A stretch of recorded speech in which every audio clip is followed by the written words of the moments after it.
வந்திருக்கிறது ஆத்தா தான். அந்த குடத்துக்கார பூசாரி கோயிலுக்குள்ள விட மாட்டேன்ட்டார்ல, ஆத்தாவை நான் புடிச்சு வச்சுக்கிறேன். அவங்க அலையோலைன்னு அலையட்டும்.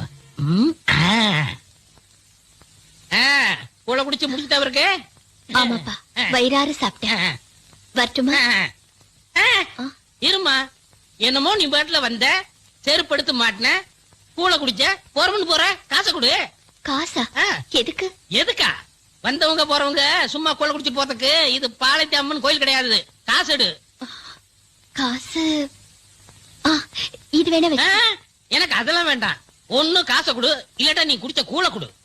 ஐயோ, சரியான வம்பனா இருப்ப போல இருக்கே. வம்புதான் பண்றேன். இந்தப்பா, என்கிட்ட காசும் இல்ல கூழும் இல்ல. இப்ப நான் என்ன பண்றது? அப்படியா வலிக்கு? நீ குடிச்ச கூழுக்காக ஆடி மாசம் முழுக்க இங்கதான் இருக்கணும். ஆடி மாசம் முழுக்கவா? அந்த மாசம் எனக்கு நிறைய வேலை இருக்கேப்பா. நீ என்ன சொன்னாலும் சரி, நீ இங்கதான் இருக்கணும். நான் விட மாட்டேன். சரி, நான் இங்கே இருக்கிறேன். ஆனா அப்பப்ப நான் எங்கேயாவது போவேன் வருவேன், அதெல்லாம் நீ கேட்க கூடாது. ஐயோ, நான் கேட்க மாட்டேன்.